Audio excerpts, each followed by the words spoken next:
2, 1.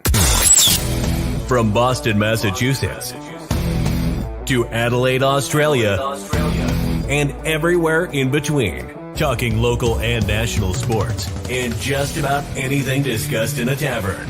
Broadcasting from South Lyon, Michigan. Welcome to Easy Speak at Speakeasy 330 with your hosts, Rich and Tom. Sunday fun day. Yes. Welcome back. Yeah, another weekend, another busy weekend actually. Had first baseball tournament of the season for my youngest son. Didn't fare too well, but baseball is back. Yeah, baseball is back. It's good to knock the rust off. Mhm. You know, they played against some really good teams, mainly over from the east side. And That's the East Sider. oh geez, but no, it was a good competition. It was probably pretty much what I expected. It was going to be the first day. I think a lot of it was knocking the rust off. We got no hit at the first game, scored two, or scored two in the first game. No hit. It was on walks and advancements and stuff like that. And then the second game, we had a couple hits, but today they came back out this morning. Fell short, but swung the stick, made some good plays and everything like that. So real proud of the boys today. So Do you think that the kids are used to playing in the dome like that? no, Do absolutely. you think not. that has something to do with a little rusty action behind the plate? Well, I don't think it's I don't really think it's rusty. A lot of it was some fielding stuff is what I noticed the most. Wasn't I talked to my son briefly, and he said that the one fly ball that came out to him, he said I lost it. Yeah. He goes, it was up there, and it's the white It's a white dome. baseball, a white dome, and he Yeah, goes, yeah. I looked up. He goes, and next thing you know, I saw it when it was probably about 5 feet from me, and it was past me just a little bit. It hit the tip of his glove. To me, wouldn't they want to darken up that area where the ball would be coming or flying? Because that white on white would confuse the hell out of a lot of people. Yeah, Almost like a high sky outside. Well, I mean, if you think about it, a lot of players do not like playing outfield at the Ray Stadium at Tropicana Field No. because of the dome. And once it gets up there, it's it's hard to and see. it might hit a catwalk or something and fly, deflect down. Yeah. So yeah, baseball is now officially in full swing over at my house. Let the fun begin. The regular season starts for my oldest on the 15th of April, coming up here soon. And then it's tournament. It's go here, go there, Kentucky, Indianapolis, South Carolina, you name it. That's where we're going. So sounds like an action-packed summer. Yeah. So last night, good night. We had a couple peeps over. Yep. And watched UFC 260. We'll touch on that a little bit later. But basketball, man, it's March Madness, and it is madness. I think the madness has kind of subsided a little bit, being that we're down to the final 16. Well, coming into the Sweet 16, but I think for the most part, the games yesterday were pretty predicted. There wasn't any real upsets or anything like that. No. So I think this has calmed a little bit because as we are watching right now, Gonzaga is curb stomping. Oh yeah, Creighton, which surprises me. I thought Creighton was going to bring it. I thought they were going to have ability to run with them a little bit from their shooting, but clearly that's not the case. But yeah, we start with yesterday's first game. Yeah, it was. Go ahead and say it, man. Go ahead and say it. I know JP's watching right now. And what's the over under on this one? He's well, it was 3, I believe. So 3? Okay. Yes. On my show notes, this is what I wrote. Jesus took the wheel and sent the Fighting Sister Jeans home. Yes, Oregon State, the Oregon State team that needed to win the Pac-12 tournament just to get into the NCAA. Yep. Here they are. They're in the Elite Eight. What a run. Yeah, for sure. Definitely an example of any day, any team. It doesn't matter as long as you show up. But any given, we like football, any given Sunday, Right. Shit with the March Madness, it's any given day between Thursday and Sunday, That's true. and it was very lackluster on the behalf of as you call them, the Fighting Sister Jeans. I mean, they looked terrible. They looked terrible. They look Oregon State looked good. I mean, Farva or Farva was, I don't even know. Farva. Yeah, Farva. Krutwig. Yeah. Oregon State, let me tell you what, I think we were watching the game yesterday, and they looked like a couple high school teams running up and down the court.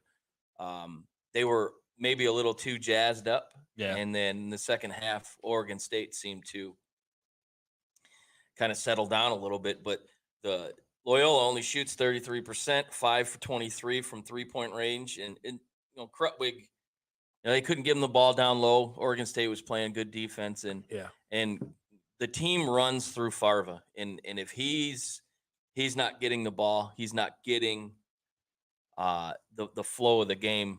You see what happened. Oregon State was able to take over, and ultimately they won the game. So, you know, Sister Jean gets wheeled back, and I saw something on Twitter. They're wheeling Sister Jean back into the rectory until next year. It's kind of a low blow, but it's fitting. It is. It's fitting. That a couple years ago, was it last year or a couple years ago? It was like 2 or 3 years ago. and it was like a big to do on Sister Jean and everything like that. I think it's great and everything like that.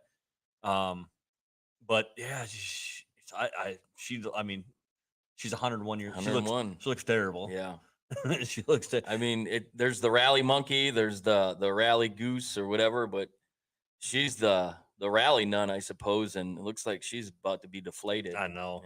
But God bless her, but we'll see. Maybe they'll make another run and she'll stick around for another year, and we'll see what happens. So before we go any further, I want to say hello to those out there watching. We got JP out there. We got JDC out there. We got Sang I666 from Twitch said cheers. Cheers to you, buddy. And we got my man over here. Hey, it is. Hip Hip Jorge is on. Yeah, George, I know. Mr. George Jackson. She looks terrible. Yes. Well, she's 101. Yes. You don't need to wheel her out to you don't need to wheel her down to Indianapolis and have her sit there. No. But okay, I'm done talking. I've gotten so much shit over some of the things because I hear it. Here's the thing for everybody out there. This is scripted and it's on bullet points, but everything else is off the cuff. And I just, I'm not going to say anything. I'm just going to. What he's trying to say is Rich is turning into himself into Tom with the Freudian slips. Yeah. I've been holding my tongue lately, and so Rich has been taking the gavel for sure. Oh, for sure. So but that's all right. I don't mind the heat off of me a little bit. I'm kind of glad. Was it 2.6 seconds left or 2.9 seconds left to go in the game? Arkansas pulls it off. I'm so sick and tired of hearing oral jokes about Oral Roberts. Yes. Like it's beating a dead horse or not beating. Yeah, but true. Yeah. So yeah, I mean, they had a run. So Cinderella definitely lost her dancing shoes yesterday. Yeah, she goes down. But hey, beat Ohio State and then beat Florida. They had a good. No one ever expected it for a 15 CS. That was pretty awesome. But they had a 12-point lead early in that game, and they pretty much dominated. They gave them some pulled pork or whatever in the halftime, and they came out shooting and chipped away, and the last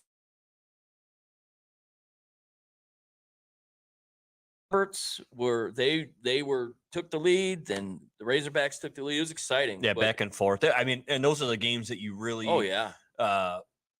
Well, for me, I sometimes my anxiety gets up when it's a team I'm interested in watching, but or I- the team you're betting on. I could give two shits about that game yesterday, but it was just a very entertaining game to sit Yeah. and watch.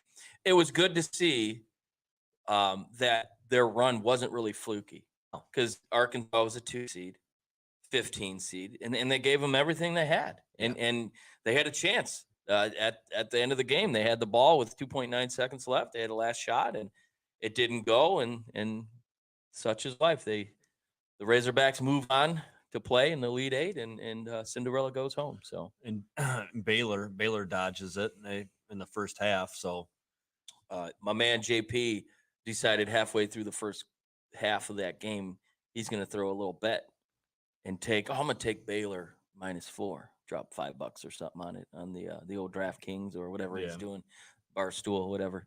And needless to say, Baylor didn't work out for them, but they came out of the second half and it was a whole different team. Villanova, I don't know what the hell happened to them. Yeah. I don't know what the hell they were thinking coming out in that second half. They couldn't hit the broadside of a barn. They just went cold, and Baylor got hot and took over in that game. Baylor, number 1 seed, they move on. yeah. So I mean, that's going to be interesting to watch that Elite Eight game for sure. In the one game yesterday, the last game of the day was a big time disappointment. I thought that the Fighting Boeheims, a la Syracuse University, home of alumni of Matt Derry and Mike Tirico, I thought they were gonna show a little bit better, but they absolutely fell on their face. Buddy Boeheim, which God, I hope his name's not Buddy. Maybe somebody out there can correct me, but my God, if his name's Buddy, I want to kick Jim in the back of the head. He couldn't hit. You know, he was solid for him in the last game, 27 points. Ends up with 12 yesterday, and that's not going to cut it for him. And Houston, they do not have a problem. No. They move on to the Elite Eight, and so that led us into today's games. Thanks, George. Yes, it's Buddy Buckets. But, well, Buddy wasn't getting no buckets last night. Yeah, so the games we got going on right now, we got like we talked about, Gonzaga and Creighton right now, and The Bluebirds are flying south for the tournament. And then we got Michigan coming up here in about About an hour. 53 minutes, 5 o'clock. They're coming up. So I mean, Michigan, Florida State. Florida State's got some big men. you got UCLA and Alabama, Oregon, USC. Good games. It's going to be interesting to see that Oregon USC game because I mean, the Pac-12 is pretty much dominating in this tournament, which no one saw coming. So to have two Pac-12 teams playing in the Sweet 16 is pretty cool, you know. And interesting start time, 9:45. Yeah, I never for a Sunday night tournament. that's game. like the football stuff. Like the Super Bowl. Okay, we're gonna start Super Bowl at like 6:36. Really? Who comes up with that? But it's like 1 a.m. by the time it gets done. But it works out for those West Coast, fans that they have. So that's probably why they put them on the late time slot. But why did they start at 2:00 today? They should have started earlier, I think. And then you're gonna play tomorrow, and you're playing Tuesday, which I still don't understand why. Somebody's chiming in. We got JP want to know if he should call off. No, you've already bailed on the show today. You might as well just take your fat ass to work and do a little work. Who's gonna send you some text messages? And, you don't want to let anybody down. Yeah, you're gonna. He expects more out of his managers. So I got a comment on here from Mr. Jackson. So George said on here, he said the visual looks great today, nice and clear. Well, funny you bring that up. So we are in the process of evolving our video, and starting. We were going to try to roll it out today, but it didn't work out. But The Amazon man didn't come through. The Amazon man didn't come through. But we do have some new technology. We're moving on up we're going to be to the east side. we're going to be having three different cameras, up to 4 different cameras. We're going to be able to switch in between different individuals talking. And no, I'm really excited to get that. What it means is it means more work for me behind the computer screen, but oh well. But I will have you know, early on in the growth of the show, Rich was doing the show notes and doing the outlines and whatnot, and I've decided to take over that role. So I'm not all I'm not all just a pretty face here, just reading off the iPad. No, I'm the one. You never were a pretty face. Well, you know what? A man can wish, can he? I'm doing the behind the scenes, the writing and whatnot. So I think it works out well. You're the techie, and I'm the typey. So yeah, so more to come, George, and we're bringing the same. We're going to bring the same features to the OC. Yeah, and I mean, if you haven't got out there and looked at it, go to iLogic Media, check their whole profile out, people, and there's a little bit of everything for everybody. Mm-hmm. And there's cooking, camping, there's fantasy sports. There's a lot of fantasy sports. Sports cards now. Yeah, the sports along with us two buffoons yep. talking into the mic, you guys watching. So there's a huge plethora. Yeah, you got Whiskey and History. Mm-hmm. You got Bar Talk. You just get out there and like the page, subscribe on YouTube, all that other. You'll be glad you did. And definitely check out the Off Center sports card show with George Jackson and Coach Pat Noonan. They're going to do another show this week. As far as I know, they are. Yeah, I mean, I haven't heard otherwise, but if it is, it'll be probably a Thursday night. But I look forward to Pat's underground lair. We'll say a majestic man cave. It's a thing of beauty. Yeah. All right. So anyway, last night we had we had a couple folks over last night and got to do deep dive UFC 260. Yes. He's back. Sean O'Malley is back. The Rainbow Warrior, who was 12-0 coming into his last fight, or 11-0 going into his last fight, and broke his leg, breaks his tibia, kicking a guy, and lo and behold, he ended up lasting another round before he ultimately the fight was called. But he comes back. Last night's his first fight.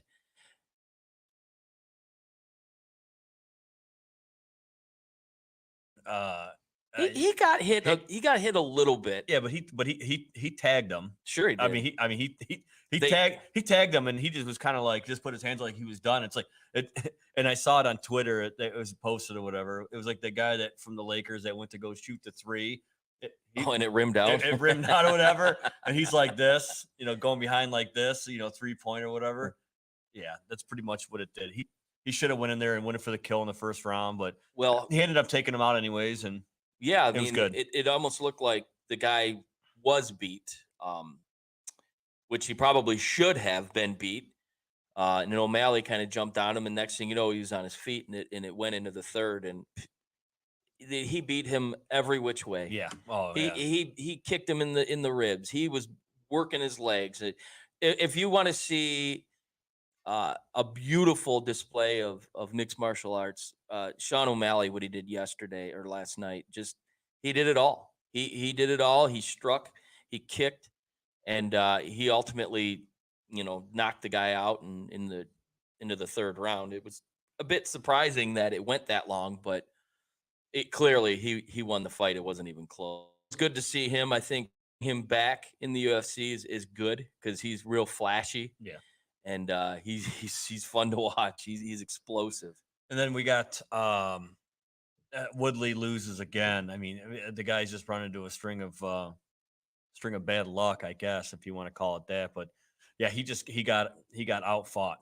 That's really what it was. He got outfought, and Hopefully he can recover, come back. He got choked out with Wow. like the 356 mark in, Yeah, the but first round. I mean, you figure, I would say a minute and a half into that fight, um, he pronounced his name, Lacu, Yeah. Vincente Lacu. He tapped him. He beat the fuck out of him, and Woodley didn't have any legs left. Would've- George calls him a punching bag. Oh well, you know what? He's not wrong, because the last 2 fights he's looked bad. Oh yeah. He's looked real bad, and he needs to stay and kind of figure out what he wants to do.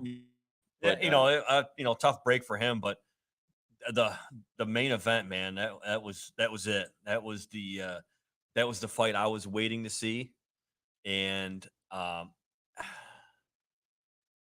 not surprised. Not I mean, either. I'm not surprised. When you stand the two of them next to each other, that really told the story. There Oh, was yeah. what, a 35-pound weight differential? Yeah. And that weight was muscle. I think it was 263 to 234 or something like that. Adesanya was tweeting, King Kong, King Kong. Yeah.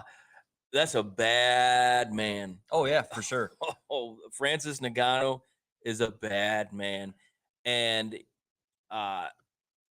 Stipe, he wasn't in it at all. No. He didn't even, I mean, first off, what's up with his hair? He got clocked in the face, and next thing you know, it looked like his fingers went into a light socket because his hair was all spiked up. I'm like, what's up with this? This hair's making it look a lot worse. Man. Yeah. Get rid of it. Yeah, he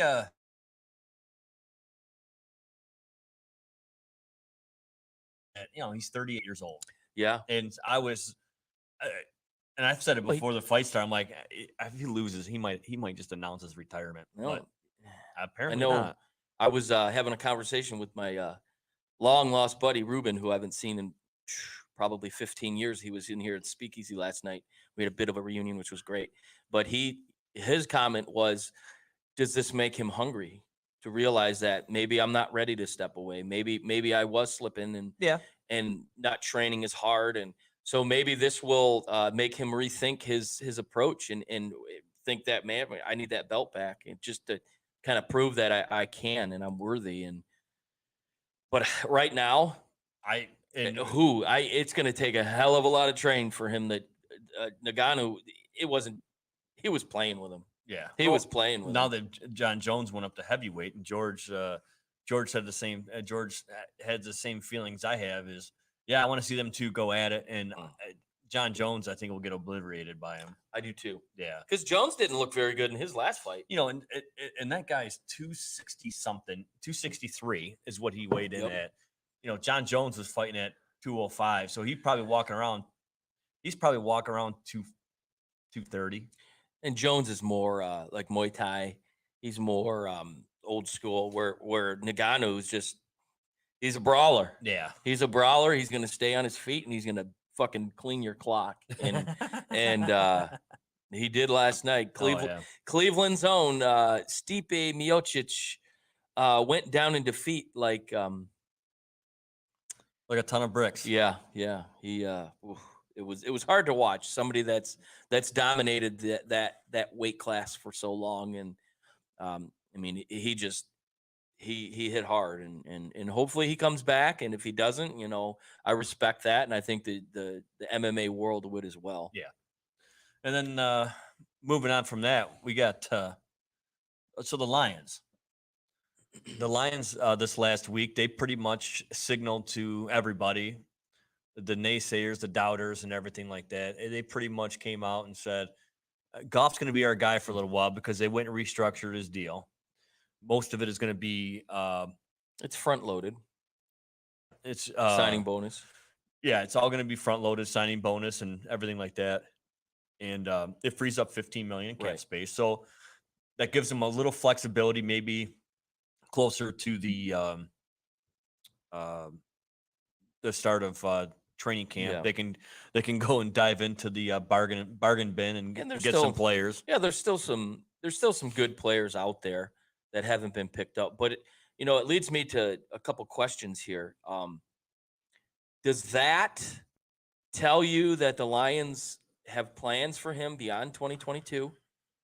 Or was this simply just a move, like a respectability move? Say, hey, help us out. We'll give you some more money. It'll be a little bit cap friendlier for us. You're going to get a little bit more money in your pocket. Because to me, that tells me that they might have a little faith in Jared Goff, being that he's 26. He's 2 years removed from a Super Bowl. And then a story came out just this week that McVay basically, after the Super Bowl, was like done with him. He just had no patience for him and didn't think he was the right guy for the job. And to me, I believe that story because going into that playoff run, he was not the number one, and it was not because of his thumb injury. No, It was because he fell out of favor. yeah, him and McVay definitely were not buddy like they were in 2018. So this move to me says there's a potential for a longer run beyond 2 years. I mean, he's signed for 4, but nobody really knows what's going to happen. They've put some pieces around him that, you know what, they can compete in this division. I think outside of Green Bay, Chicago's not gonna do it. You mean to tell me that Andy Dalton's not going to lay a curb stomp on the No, Lions? the Red Rocket will be the Red Rocket. I mean, he'll have some good games, but I don't think he's the answer. And I certainly think Bears fans would agree with that. Yeah. And Minnesota is Minnesota. I mean, they're going to rely on Dalvin Cook. So Detroit can compete. I like their backfield. I love Jamal Williams, who they brought in. This kid he's got class. He's got character. He's going to bring a lot of energy to the offense. They need that. Yeah, they do. And when you have an offense run by Anthony Lynn, look what he did for Justin Herbert. So to me, that gives me hope. I like the fact that Lynn's bringing back one of his old receivers in Terrell Williams. And he's going to have Goff, who can throw the football, and he runs a good offense. San Diego had a really good offense last year. They couldn't make the stops when they needed to. So there's hope. I think there's optimism, and as a Lions fan, and I think most Lions fans will agree, there's more optimism this offseason probably any that I can remember in the last 10, 15 years, and it's simply because it's not SOL. Yeah, and George chimed in and said, at least the Lions are showing that they have a plan. Yes, for Yeah, the first time yeah. in my lifetime, Absolutely. it looks as though they have a plan of what they're doing. So I think them doing what they did for Goff, I think that kind of gives him a little bit of a vote of confidence of him coming into the season. Yeah, absolutely. Not looking over his back. And I absolutely do not think they're going to get a quarterback. I really don't. Well, first off, I don't think there's going to be a quarterback there. Maybe Mac Jones at 7, but because right now it looks like the Lions are going to stay put. Yeah, I don't think Mac Jones is a top 10. What that trade that happened the other day, that kind of shift gears for the Lions a little bit with San Francisco moving up to the number 3 slot, and then in turn Miami going back to 12, and then from 12 up to 6, and so back and forth. And but that's a good move. That's a good move. They were able to take what they lost and got a little bit back and moved up. Yeah. So some of the pro days that were on ESPN that you saw some clips and highlights and stuff like that. Zach Wilson, he I mean, these are just these are uncontested throws. Yeah, these are not not under the fear of getting your face smashed in the ground or anything like that. Just kind of more of a simulated or whatever. But I mean, he looked good off his foot, off his rolling left as a right-hander, throwing off his front foot basically across body, 60-yard pass on a dime, and the receiver literally just held out his arms, and there he was. He impressed me. Yeah, so that was good to see that in the pro day for him, and then Micah Parsons ran a 4.39 40. George is calling for them to take him. George is right. I knew I liked you. And George is all right. I think the offense is going to be okay when they get a couple.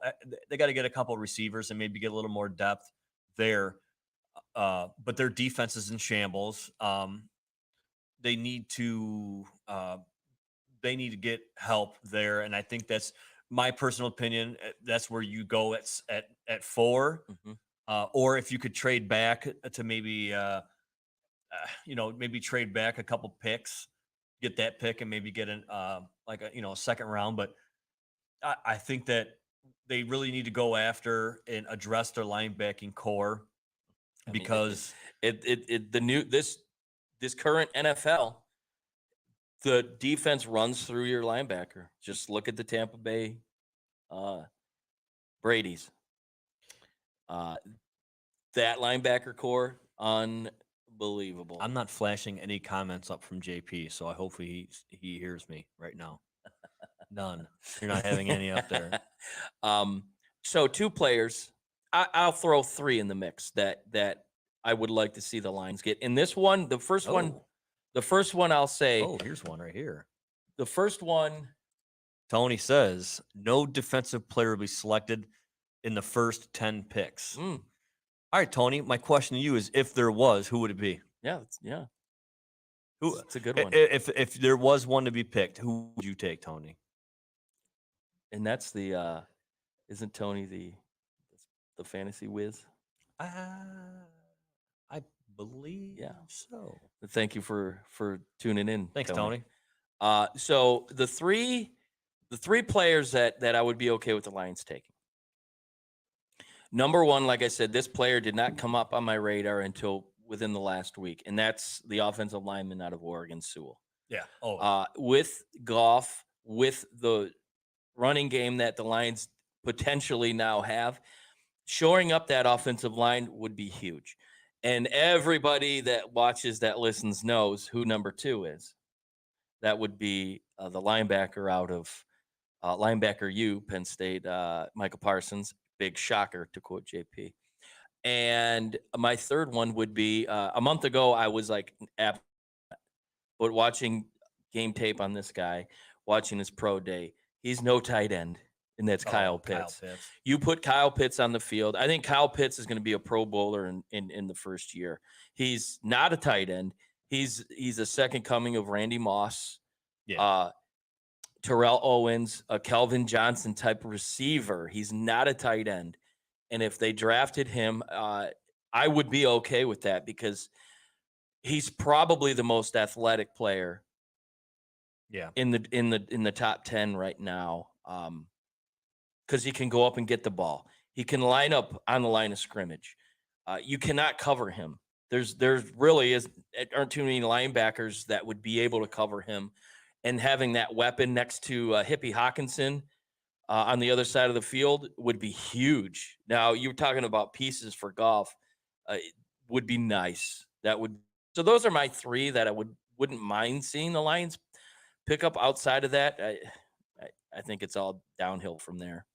Tony, you and I are on the same page with this one. I mean, if they're going to go, I'd like to see him trade down. Yeah. I'd like to see him trade down and try to get more picks. So we talked on the last show that you and I are right in step on that one. Right in step. The thought was the Lions were gonna trade down with San Francisco to 12 and hopefully pick out a couple more mid to late round picks in the process, because I do think Parsons is perfect at that 12 to 15 range. But after his pro day, you wondered, is that a guy you want to pass up on? Look at Aaron Donald. Who did we take instead of Aaron Donald? That useless linebacker out of Florida that we just got rid of, Jared Davis. So those are the things you got to look at. Like this guy could be a difference maker. Well, maybe we won't pick him, but we'll pick this guy. And 3 years later, that guy's not even on the team anymore. And Aaron Donald's is a first ballot Hall of Famer. And that's what's cool about the draft is it's all based on unknowns, speculations, and stuff like that. So, but yeah, I mean, it's a gut move. But you have John Dorsey. My top 3 for them to go after is obviously if you're gonna stay put at 7. I go and get some more protection for the run game and the quarterback. So I'm with you on Sewell. Yeah. Um, And it looks like he might be there because all indications are the quarterbacks are going to go 1, 2, 3, 4, possibly in the draft. yeah, and then the second one that I would probably say I'd feel really comfortable with is Kyle Pitts. Mhm. I mean, I'm not. It seems like it's in my lifetime. It's always been the Lions. You know, they take. I mean, what was that one year they took Charles Rogers, and then the next year they took Mike Williams. Well, was it or was it reversed? Because No, Mike Williams came out the year after. okay, It just which Charles Rogers would have been a really good rest in Rest in peace, Charles Rogers. He would have been a really good NFL receiver if he didn't break his collarbone. and didn't have a weed problem. Yeah, He liked lettuce. he liked the ganja. Yeah, well, today's NFL would work out for him. Oh, for sure. You know, they don't really frown upon that. But yeah, that was the Matt Millen era, and that was they got caught in drafting the name. And then my third pick, since you interrupted me. Oh, my apologies. You're not sorry. Sorry, So not sorry. So my third would be if he's there, which I don't think he's going to be there, but I would take gosh, I just had his name on my Trey Lance. LSU. Oh, Yeah, Chase. yeah, Jamar Chase. Jamar Chase. Yeah, There's some stud receivers I'm coming gonna, out. I'm gonna get some shit on here because I didn't remember the fucking guy's name by JP. Hey, blame it on me. Yeah. I interrupted. Yeah, I lost my train of thought. So that's that on the Lions. We're gonna do some draft stuff later on. I don't want to beat the dead horse, but hey, baseball's coming up this week. Opening week coming up now on Thursday. Yep. The Tigers are playing against the Cleveland Spiders. I've heard yes. As of now, it'll be the Spiders. There is a push by a lot of the fans in Cleveland to name them the Municipals after the mistake on the lake, Cleveland Municipal Stadium, which I did go there a couple times as a child. My father took me down there. Wow. JP. You want to talk about a cavernous stadium? I do remember one game. Cleveland was playing the Rangers, and they had a WCW wrestling match after the game. So the game was over. Cleveland lost. Big surprise back in the 80s. And they wheel out a ring and they set it up right on the infield. It was the weirdest thing. And they had wrestling after. Actually, I think the wrestling match was more entertaining than the baseball field. But You know what that reminds me of? It reminds me of the owner from the movie Slapshot, which you've never seen that movie. I'll get to it one day. Where he signs his guys up to be like in fashion shows and shit like that.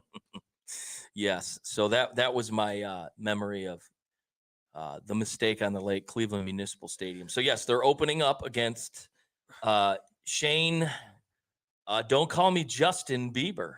Oh, really? Yes. Okay. Yeah. So All right. it's Bieber Boyd, the Battle of the Bees on the mound I think Thursday. You got the lefty coming up. Hopefully he has a bounce back year. He's Last year was very terrible. He's looked okay his last couple outings in the spring. It's the spring, so you hope that spring's eternal, and they do carry that up north with the big club. But Yeah. He's definitely had a lot of high praise coming into last year, and it just didn't amount to anything. Yeah, I mean, all that hype, you know, and everybody was. I'm kind of mad that they didn't try to sell him that year, but I think their asking price was way too high. Which reminds me of a player that my man Gonzo was his favorite player when he was growing up back in the 90s. Bobby Higginson, Early 2000s, my bad. Chris Yes. Mr. Bobby Higginson, which I did see on George Jackson's auction. He's got a Bobby Higginson autograph I picture. saw that. I'm coming for it because I want that hanging in the speakeasy. But That's a $100 picture. Right? That's a fireball right there. That's a $100 picture. really, it should only be about a $2.50 picture. But anyways, the Yankees, he had a big first half. one year, and the Yankees wanted him, came after him hard, and the Tigers said, "Nope, we're going to sign this guy long term," and Shit that the was bed. the end of Bobby Higginson. The over under, Tony, what you're asking about the over under for Washington to have a team name. 0. You might as well just keep calling the football team of Washington. I don't give a shit. The fans like it. The fans are. I read a story this week said that the fans are really taking to the football team. Might as well. It's very unique. It's silly. It sounds like a predictable Disney football movie, but who knows? And maybe they'll stick to it. How much you putting on it, Tony? So this pick would be the Washington Bitcoins and it'd be the first NFL team be named after a corporate sponsor for $100 million. Yeah, that might. You know what? Snyder might. He okay. Well, he's got 100% control now. Yeah, no. He bought out the rest of the minority ownership, so he may. He may turn around and go to Elon Musk and say, "Hey, let's put the Teslas, the Washington Teslas, or something on." For this fucking thing a lot of billions, my head was billions of dollars. Christ. You got a big head, Rich? No, You having some issues? it was tight. It was squeeze my fucking head. It is tight. It's tight like tiger.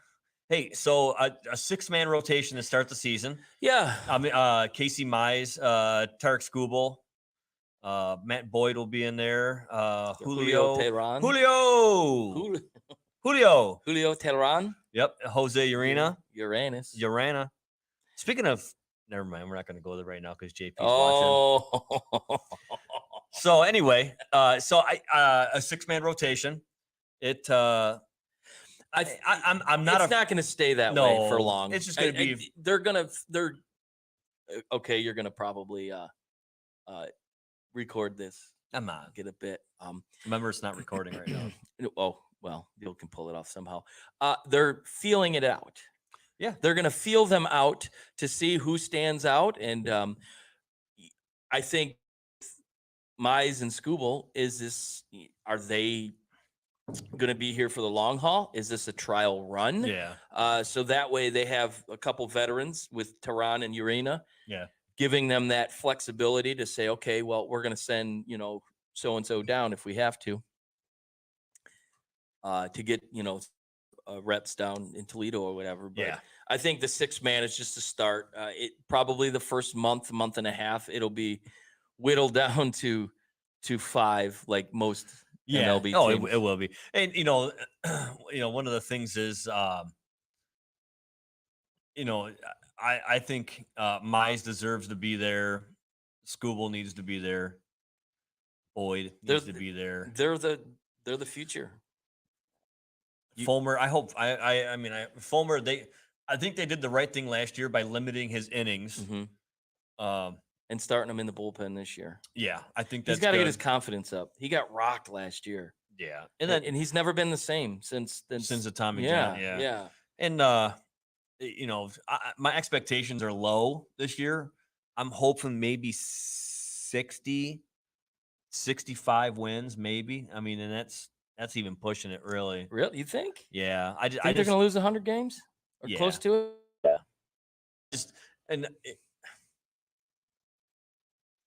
if they lose 100 games, the Central Division is by far the worst division in baseball. Because Cleveland's not going to finish ahead of Detroit, I don't think. Yeah, they've gutted that team. They pretty much got rid of everybody. Yeah, and for them it was more of a salary payroll dump. Salary dump, picks. So a rebuild, a retool, like as you like to call it. Don't call it a rebuild. So I'm very interested to see what happens, but I'm anything over if they go over and above and everything like that, hey, more power to them. But I'm setting my expectations low, so right. if they do produce, then I can be excited. Right. To me, 8,000 fans for opening day. As of now, settle down, Big Gretsch. Yeah. To me, this staff and is in a sense of the young talent that they have on it Reminds me a lot of the 2016 Yeah. when they had Verlander, they had Bonderman, they had Gunn, and Gum time. who's Nate Robinson? yeah, Nate Robinson's who he just got a new job. What, selling Big League No, Chew? no, he's coaching somewhere. I just read that. But anyways, but they had a lot of young talent, a lot of unproven talent, really. Guys that you never really knew what they were going to do and amount to much. And they shocked a lot of people. They came out and they pretty much controlled, they're winning the division for the most part based on their pitching staff. They had young talent, and then they had a crafty veteran in Kenny Rogers, left-hander, who Boyd could be that guy. So I like this pitching staff. I like the direction they're going, their potential. They have power pitching, they have finesse pitching, they have a little bit of leadership in there. So, and with Daniel Norris and with Michael Fulmer, who are normal starters in your bullpen, I think that gives you some depth and gives you some versatility that if some of these young guys run into problems, you'll be okay because they can bring in a proven winner from a couple years ago that Michael Fulmer, who he proved. So I like it. The closer spot, I see Joe Jimenez did not make the final roster cut. He's going to be in Toledo. So the question mark will be your back end of your bullpen. Who you going to have back there? So I trust AJ Hinch, even though he was the facilitator of Garbage Can Gate. I trust his developmental skills with younger players because this team reminds me of the Houston, I almost called them Rockets or Oilers, the Astros from a few years ago. They decided to take their farm system and develop. Yeah. And they did. They brought them all up similar times, and 3 years later, they were World Series champions. So, and AJ Hinch was the manager. I trust that he's the right guy for this team at this time. Hey, Tony, I sent you the link. If you want, I want to talk to you about that question that you posed on here. If you got time, if you want to hop on. But yeah, Tony says baseball starting pitchers throwing less innings in the last 20 years than we have, but we have a 6-man rotation. I feel sad. Yeah, I'm not big on the 6-man rotation, but I want to talk to you about this because I'm in agreement with you on this 100%. Yeah. Well, do you think that's all right? Hey, next time, Tony. All right, let's get together. We'll get you on and get me a 300 tonight. All right. Do you think that is in relation to a lot of these kids that parents decide at a young age, like you're baseball only? No, and you're pitching only. Nope. This is, I think the reason why you see pitchers pitching less now than you did before is I think a lot of it probably is true with their upbringing and throwing as many pitches when they're younger and stuff like that. But a lot of these pitchers, they get them into these long-term deals. They want these guys to last through these long-term deals. That's true. So they don't want to, overwork them. But you look back in the 80s, back in the day. Well, yeah, it wasn't uncommon. If I'm not mistaken, like the pitch count stuff really started with Sparky Anderson. No, mid-80s. And I think that's really what it was. I think it was Sparky. But maybe Anderson. that was part of their success. I mean, but they had a bullpen that could back up their starters, so that worked well. And their pitching staff was they won in 84. They should have won in 87, and they could have won in 85, but I don't know. Sparky was ahead of his time, that's for sure. Yeah. But I do think longevity is a thing. Like you're paying these pitchers 20, 25, 30 million a year, and you're hoping to get 4, maybe 5 productive years out of them. And you signed them for 10. Yeah. Look at Miggy, for example. They signed Miggy to that big 10-year contract because they were hoping to get a World Series ring within that year or within the next couple years. And that team was built to win the World Series. They had no business. 2 years. Yes, they had no business losing. And I think they didn't have the right leadership, maybe. outside of Leland, but they just never amounted to a whole lot. But yeah, I mean, you get a lot of these. Figer Law was just on the TV screen. You get a lot of these pitchers that they get past 100 pitch count and they fall apart. It's not the same. Well, I think it was the 68 Tigers. If George is on, he might be able to. But I think like the 68 Tigers, I think. Well, Denny McLain. Oh no, it Mickey was Lolich. Mickey Lolich pitched 3 complete games in that series. Yeah, exactly. 3 complete games in a best of 7. Yeah.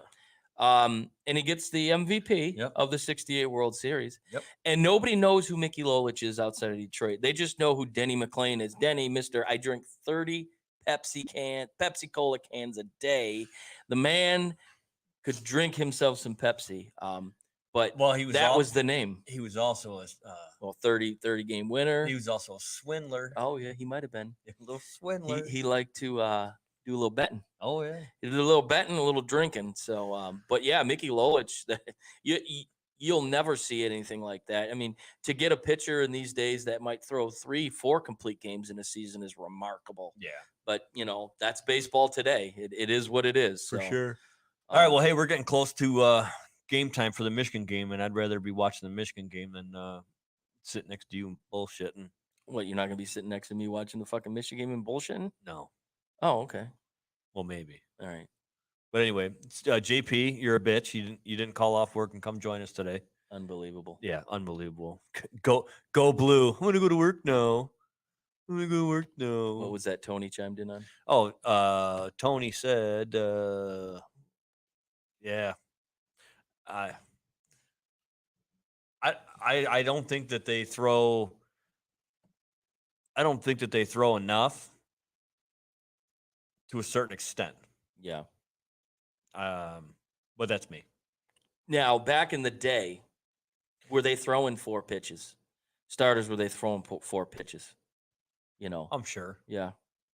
Oh yeah, I'm sure. But again, it all comes down to the investment. And I agree with you. it's on a that, business. 100%. It's a business. You are. Yep. They are a number, and they are trying to get the most out of you without causing any problems. So yeah, definitely. Yeah. I'm on. You're That's absolutely my- right. Yeah. And I'm with you on That's that. my one. hot take. Yeah, that's your hot take. Hot take. Rich's hot take. But yeah, no. It's gonna be baseball is gonna be exciting this year.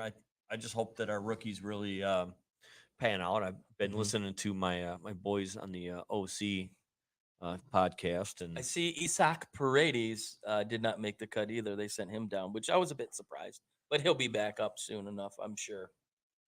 And I'm sure now's the time to go get the Paredes cards. so before we sign off here, somebody keeps putting comments in here. He wants to know if you're willing to document your journey starting tomorrow. No, that is not happening. You're not gonna No, chronicle it. You're not That- gonna give us a. that'll be for the Friends of Speakeasy 330 only. I'm not going down that road. Yeah. JP? Sorry. To Look- quote a Canadian, sorry. He said LMAFO. To quote George Bush, not gonna do it. Wouldn't be prudent. I'm gonna So- go. I'm gonna go get him some dude wipes. All right. Well, anyway, so that's Yes. it for the day. Wednesday Wednesday we'll be back. and a new look, newer look. We'll Hope- say hopefully. hopefully, Yes. Amazon man better pull through. fucking Amazon. I bet man. it's on your front porch right now. Oh well, I'm willing to bet. probably not. But What's the bet line, JP, on the cord on the bar stool? oh my god. Oh. 2 homeless people fornicating on a pile of burning tires. Not that well. That's pretty much what we're headed for. All right. so, All right. So anyway, JP, go to Yes. work. Leave Yes. us alone. go do your thing and make Jacob proud. And we'll see everybody on Wednesday with hopefully some more looks, some more visuals, and we are out. Thank you for listening to another episode of Easy Speak at Speakeasy 330. You can catch us every week at ilogicmedia.com. Apple, and Spotify. Be sure to check us out on Twitter and Instagram at EasySpeakCast for the latest and up-to-date news. Cheers.